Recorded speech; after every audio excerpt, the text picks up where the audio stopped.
Chapitre 436. Le coup de la rédemption est dévoilé aux apôtres et aux femmes disciples dans le jardin de Nazareth. Le 14 mai 1946. Le sabbat dure. C'est un vrai sabbat. Par cette splendide matinée et avant la chaleur lourde de la journée, il est agréable d'être assis en une paisible réunion fraternelle sous la tonnelle ombreuse, ou bien là où le pommier fait avec le figuier et l'amandier des taches d'ombre qui prolongent celles de la tonnelle sur laquelle mûrit le raisin. Il est agréable de faire le tour des parterres en allant de la ruche au colombier, de là à la petite grotte, et puis en passant derrière les femmes, la Vierge Marie, Marie femme de Clopas, sa belle-fille Salomé, Auréa, de se diriger vers les quelques oliviers qui, du talus, se penchent sur le jardin tranquille. C'est ce que font Jésus et les apôtres, Marie et les autres femmes. Jésus enseigne même sans le vouloir, et Marie de même. Et les disciples du premier, comme les femmes disciples de la seconde, sont attentifs aux paroles des deux maîtres. Auréa, assise sur son habituel petit tabouret aux pieds de Marie, presque accroupie, se tient les mains enlacées autour des genoux, le visage levé, ses yeux grands ouverts fixés sur le visage de Marie. On dirait une enfant qui écoute quelque merveilleuse légende. Mais ce n'est pas une légende, c'est une belle vérité. Marie raconte les histoires anciennes d'Israël à la petite païenne d'hier, et les autres, bien que connaissant les récits de leur patrie, écoutent avec attention. C'est qu'il est bien émouvant d'entendre l'histoire de Rachel, celle de la fille de Jephthé, celle d'Anne d'Elkana, couler de ses lèvres. Jude s'approche lentement et écoute en souriant. Il se tient derrière Marie qui ne le voit donc pas, mais le regard souriant de Marie de Clopas à son Jude avertit Marie que quelqu'un est derrière elle, si bien qu'elle se retourne. « Oh, Jude, tu as délaissé Jésus pour m'écouter moi, une pauvre femme ?»« Oui, je t'ai quitté pour aller à Jésus, car tu as été ma première maîtresse, mais il m'est doux parfois de le quitter, lui, pour venir vers toi, redevenir enfant comme quand j'étais ton élève. Continue, je t'en prie. » Auréa veut sa récompense chaque sabbat. Cette récompense, c'est que je lui raconte ce qui l'a davantage frappé dans notre histoire d'Israël, que je lui explique un peu chaque jour pendant que nous travaillons. Les autres se sont approchés eux aussi. Jude reprend. « Et qu'est-ce qui te plaît, fillette ?»« Plein de choses, je pourrais même dire tout, mais surtout Rachel et Anne d'Elkana, et puis Ruth, et puis, ah, c'est très beau, Tobie et Tobie avec l'ange, et puis l'épouse qui prie pour être délivrée. »« Pas Moïse ?»« Il me fait peur, trop grand, et parmi les prophètes, j'aime Daniel qui a défendu Suzanne. » Elle regarde autour d'elle, puis murmure en regardant Jésus. « Moi aussi j'ai été défendue par mon Daniel. » Mais même les livres de Moïse sont beaux. Oui, là où ils enseignent à ne pas faire ce qui est laid, et là où ils parlent de cette étoile qui naîtra de Jacob. Moi, je connais son nom à présent.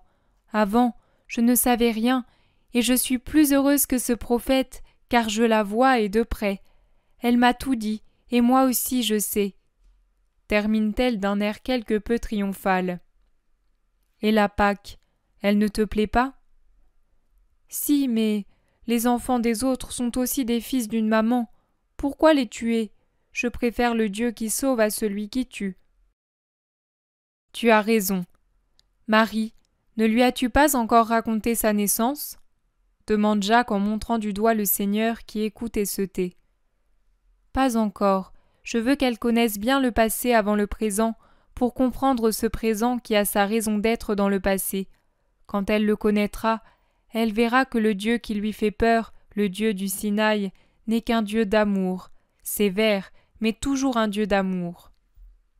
Ô mère, dis-le-moi maintenant, j'aurai au contraire plus de facilité à comprendre le passé quand je connaîtrai le présent, qui d'après ce que j'en sais, est tellement beau et fait aimer Dieu sans peur. J'ai besoin de ne pas avoir peur, moi. La fillette a raison. Rappelez-vous tous et toujours cette vérité quand vous évangéliserez. Les âmes ont besoin de ne pas avoir peur pour aller à Dieu en toute confiance. C'est ce que je m'efforce de faire, et d'autant plus que par ignorance ou par leur faute, les gens sont portés à craindre beaucoup Dieu. Mais Dieu, même le Dieu qui a frappé les Égyptiens et qui te fait peur, Oréa, est toujours bon. Vois-tu, quand il a frappé les fils des cruels Égyptiens, il a fait preuve de pitié avec ses enfants qui, n'ayant pas grandi, ne sont pas devenus pécheurs comme leur père, et il a donné à leurs parents le temps de se repentir du mal qu'ils avaient fait. Ce fut donc une bonté sévère. Il faut distinguer la véritable bonté de ce qui n'est que mollesse d'éducation. Il en fut de même lorsque j'étais un petit enfant et qu'un grand nombre de bébés furent tués sur le sein de leur mère. Le monde a poussé un cri d'horreur. Mais quand le temple ne sera plus pour chaque personne ou pour l'humanité tout entière une première et une seconde fois, vous comprendrez que ceux qui ont été exterminés dans leur enfance furent heureux, bénis en Israël, dans l'Israël des temps du Christ, car ils ont été préservés du plus grand péché, celui d'être complices de la mort du Sauveur. « Jésus !» s'écrie Marie femme d'Alphée en se levant, épouvantée, et en regardant tout autour d'elle, comme si elle craignait de voir surgir les déicides de derrière les haies et les troncs des arbres du jardin. « Jésus !» répète-t-elle en le regardant d'un air douloureux. « Pourquoi être si étonné ? Ne connais-tu donc pas les Écritures ?» lui demande Jésus. « Mais, ce n'est pas possible. Tu ne dois pas permettre cela. Ta mère. » Elle est salvatrice comme moi, et elle le sait. Regarde-la et imite-la. Marie est en effet austère, royale, pâle et immobile. Elle croise les mains sur son sein comme pour la prière, la tête droite, le regard perdu dans le vide.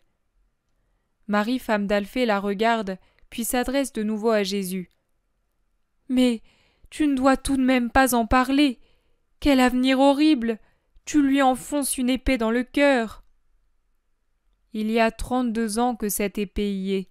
« Non, ce n'est pas possible. Marie, elle qui est toujours si sereine. Marie. » Demande-le lui si tu ne crois pas ce que je te dis.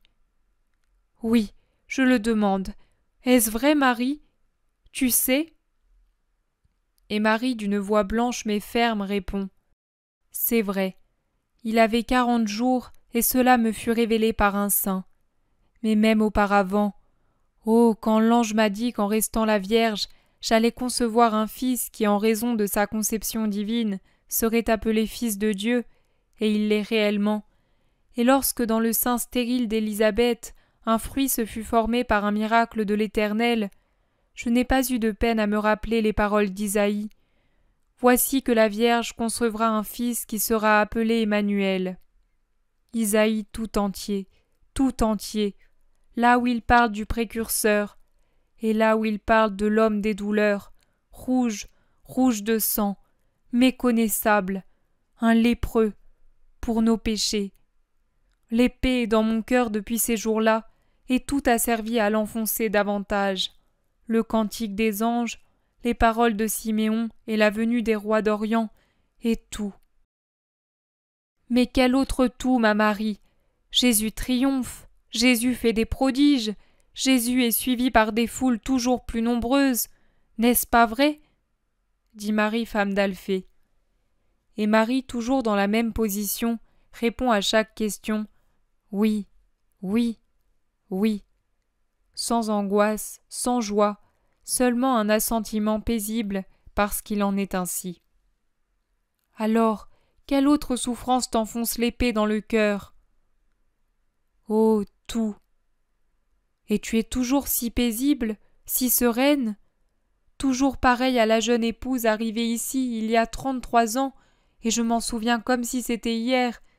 Mais comment peux-tu? Moi, je serai comme folle, je ne sais pas ce que je ferai. Moi, non, ce n'est pas possible qu'une mère sache cela et reste calme. Avant d'être mère, je suis fille et servante de Dieu. Tu me demandes où je trouve mon calme? En faisant la volonté de Dieu. Et d'où me vient ma sérénité? De ce que je fais cette volonté. Si je devais faire la volonté d'un homme, je pourrais être troublé, car un homme, même le plus sage, peut toujours imposer des volontés erronées. Mais celle de Dieu, si lui m'a voulu pour mère de son Christ, dois-je considérer que c'est cruel et à cause de cela perdre ma paix? Dois-je être troublé par la pensée de ce que sera la rédemption pour lui et pour moi aussi, surtout quand je me demande comment je ferai pour surmonter cette épreuve? Oh, elle sera terrible! Marie a un sursaut involontaire, un frisson imprévu, et elle serre ses mains comme pour les empêcher de trembler, comme pour prier plus ardemment, tandis que son visage devient encore plus blanc, et que ses paupières légères s'abaissent en battant d'angoisse sur ses yeux bleu clair. Mais sa voix se raffermit après un soupir profond et angoissé, et elle achève. Mais celui qui m'a imposé sa volonté et que je sers avec un amour confiant, me soutiendra à cette heure. Il nous soutiendra, lui et moi, car le Père ne peut pas imposer une volonté qui dépasse les forces de l'homme. Il vient à notre secours, toujours, et il nous secourra, mon Fils. Il nous secourra, et il ne pourra y avoir que lui dont les moyens sont infinis pour nous secourir. Oui, mère, l'amour nous secourra, et dans l'amour nous nous secourrons l'un l'autre, et dans l'amour nous rachèterons. Jésus se place à côté de sa mère et lui pose la main sur l'épaule, et elle lève son visage pour le regarder, son Jésus beau et en bonne santé, destiné à être défiguré par les tortures, tué par 1000 blessures, et elle dit « Dans l'amour et dans la douleur, oui, et ensemble. » Plus personne ne dit mot. En cercle, autour des deux principaux protagonistes de la future tragédie du Golgotha, apôtres et femmes disciples ressemblent à des statues pensives. Sur son tabouret, Auréa est pétrifiée. Mais elle est la première à se secouer, et sans se lever, elle glisse à genoux et se trouve ainsi tout contre Marie. Elle lui embrasse les genoux et penche sa tête sur son sein en disant « Tout cela pour moi aussi. Combien je coûte et combien je vous aime pour ce que je vous coûte. Ô Mère de mon Dieu, bénis-moi pour que le prix que je vous coûte ne reste pas sans fruit. » Oui, ma fille, ne crains pas. Dieu t'aidera toi aussi si tu acceptes toujours sa volonté. Elle caresse ses cheveux et ses joues qu'elle sent mouillées par les larmes. Ne pleure pas. Du Christ, tu as connu en premier le sort douloureux, la fin de sa mission d'homme. Il n'est pas juste que tu ignores la première heure de sa vie dans le monde. Écoute, il plaira à tous de sortir de la contemplation amère, ténébreuse, en évoquant l'heure faite de lumière, de chants, de hosanna de sa naissance. Écoute. Et Marie, en expliquant la raison du voyage à Bethléem de Juda, ville prédite pour être la ville natale du Sauveur, raconte doucement la nuit de la naissance du Christ.